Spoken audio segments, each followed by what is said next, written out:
Hi,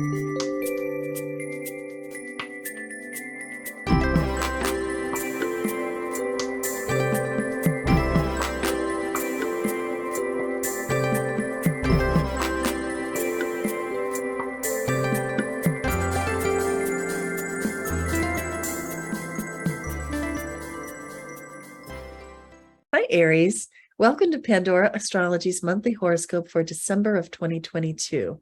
We are the astrologers of Pandora Astrology. I'm Jamie Kell Miller. I'm in Berkeley, California.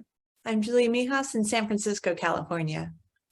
Well, Aries, this month's horoscope is largely about your career. If you'd like more insight about your work life, you can find it in a mission orders reading. There's a link for that in the text that comes with this video.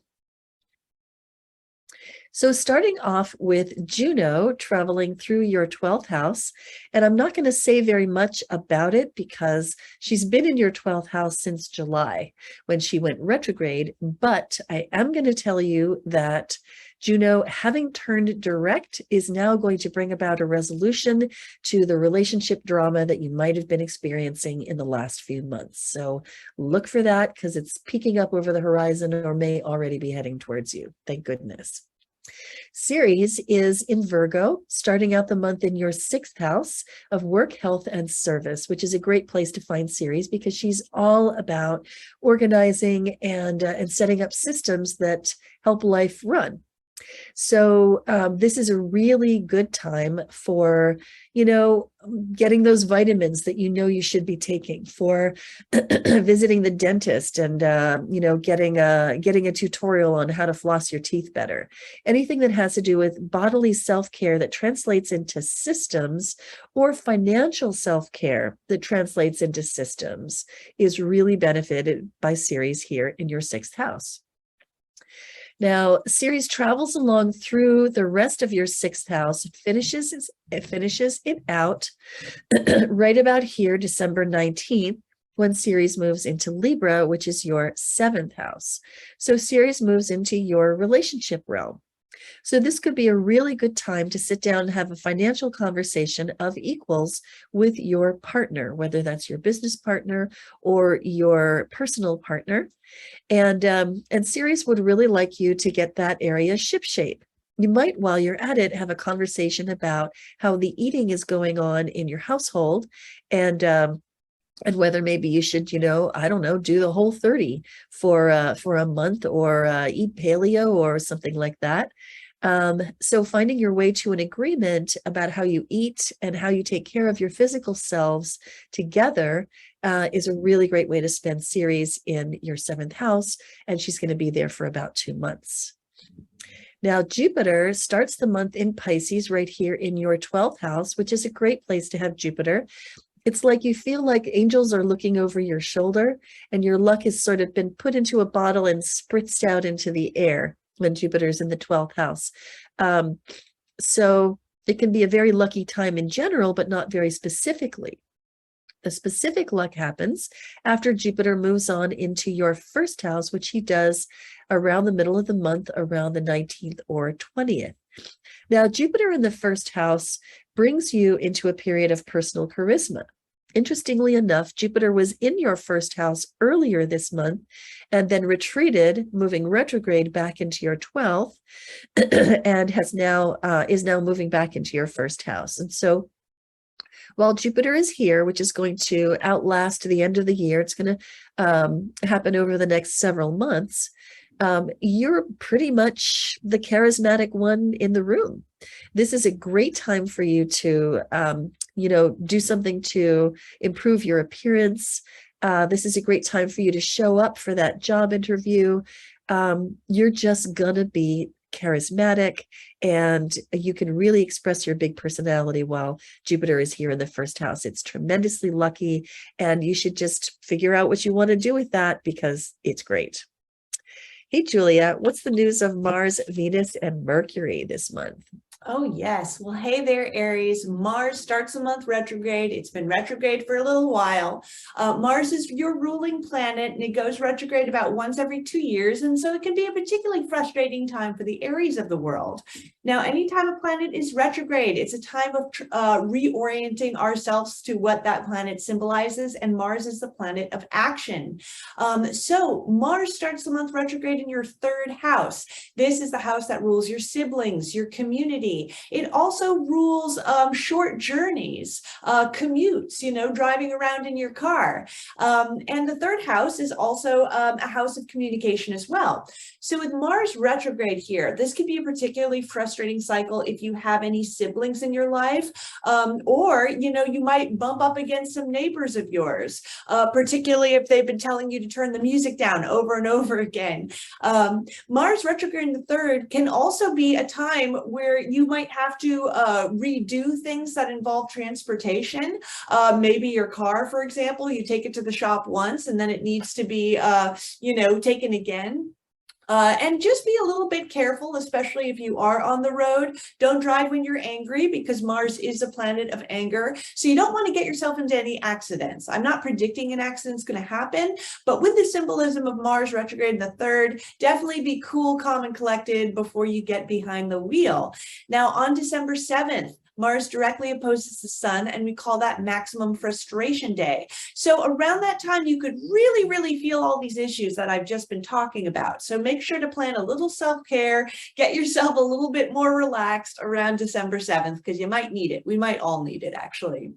Now, on a lighter note, Venus, which represents art, beauty, relationships, and pleasure, starts the month in your ninth house. And the ninth house is a house of travel. It's also a house of higher education. It represents legal affairs, expansion in general.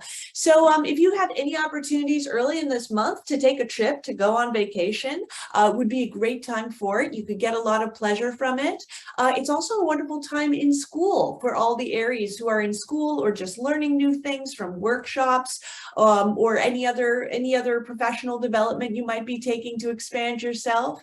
If you're in a relationship, then you might want to do something very expansive with your partner, go somewhere new together, have a shared adventure, all of that ninth house stuff. Then on December 9th, Venus enters your 10th house. This is a public house. This is a house of career. So with Venus in the 10th, if you do anything in the public eye, let's say if you do public presentations, if you have a social media presence, Venus in the 10th can add a little bit of luck to that, to your public image. If you are in a relationship, there might be ways you might be wanting to make the relationship more public, like bringing your partner to a Christmas party, for example. If Venus in the 10th is also a great time for getting along well with authority figures. If you're going back home to see your parents, the 10th house can represent one of your parents, usually the one who takes the more fatherly role, even though that could apply to either genders. Could be a good time for getting along with them too. Now, Mercury, the planet that represents your mind, starts the month in the ninth house along with Venus. So the first week of the month, with both these planets in the ninth, there's that concentration on expansiveness, meaning travel, education, adventure. And Mercury in the ninth might mean your mind is on faraway places. Maybe you're planning your next trip. Maybe this is a wonderful aspect for learning new things too. Then on December 6th, Mercury enters your 10th house. Venus will follow him a few days later. So that means your mind is much more on your career. If you are not in a job right now, this is a great time for working on your resume with Mercury in the 10th. And if you are currently employed, then you could be really preoccupied with your career, thinking about projects that you might want to get involved in, planning around your career. But on December 9th, Mercury is going to go retrograde in this house. And you might even feel it a few days before the 29th as well. Now, Mercury retrogrades can be a time of travel delays for everybody. So if you are traveling around right now, there might be just a lot of frustrations with that. But Mercury retrograde in the 10th can be a time of miscommunications with authority figures. So, be prepared to have to go back and talk about things with your boss again, or one of your parents if they're an authority figure in your life, or a teacher too. And you might even have to go back over some plans, some strategies that you do have for your career as well. Yeah, I was just thinking that that Mercury retrograde happening on the 29th is going to spill over into the new year and might affect logistical plans for New Year's parties as well. Oh, that's a good one. Yeah. So there are a couple of moons I want to talk about and a seasonal change. The first one is the full moon in Gemini right here on in the third house right here on December 7th. And this moon meets up with that Mars retrograde on maximum frustration day. And the moon brings some emotionality to that. So there is a big load of frustration that comes out verbally with this, and opposing that sun up here in the ninth house. It would be so easy, Aries, for you to find yourself having arguments with people about beliefs, things they believe, things you believe. You might even really think that you're bringing the logic, that you're bringing what's rational, and maybe you are. But I think there's a real possibility that some of these arguments just can't be won. We're calling this moon impulsive opinions meet pushback. And it is a pretty argumentative moon. So you might try to avoid those incendiary conversations for the 3 days surrounding December 7th. The next thing that happens is the seasonal change. Right here on December 21st, the sun leaves its position in the ninth house and moves on into Capricorn, your 10th house. And I like to say that wherever the sun goes, you want to shine the light of your high quality attention because things can thrive when you do. The sun entering into the 10th house absolutely suggests that your career could use some good attention from you. Now, I distinguish career from the job.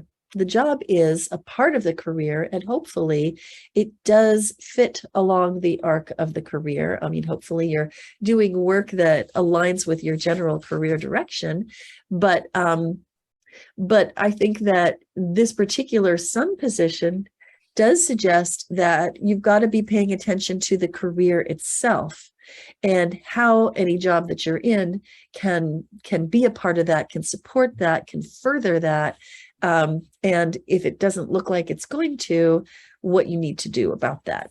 The sun will only be in your 10th house for about a month. So it's not like this is a very big or long-term, problem or anything. Okay, the last moon I want to tell you about is the new moon right here on December 23rd. In your 10th house as well. This moon we're calling transactional family relationships. It's a rather crusty moon in Capricorn. The moon in Capricorn does tend to be stoical and reserved emotionally. But there is this square to excitable Jupiter in Aries. Now, this moon happens at the winter holiday when a lot of people are gathering with family. I think that the moon, the Jupiter in Aries part of this moon would really like for there to be festive holidays and fun during the holidays and a quality that's, light and playful. But the moon and the sun in Capricorn may resist that. And if you want to find out more about that moon and the other moon as well this month, so that you can, figure out how to navigate the holidays, etc., you will find it on our YouTube channel, Pandora Astrology, in the December news playlist. But suffice it to say that you may find yourself relating with family in a transactional way. And since this moon lands in your 10th house, you may find yourself relating with your boss in a transactional way. And that's not always a bad thing. Well, that's what we have for you today, Aries. Thank you for watching. If you enjoyed this video, please be sure to like it, share it, and subscribe to our channel. You can find out more about this month's moons and our video about the astrological influences of 2023 on our website, pandoraastrology.com, in the forecast tab. And on our website, you can book a reading with us or take a class. And until next time, we'll see you around the cosmos. Bye. Bye-bye.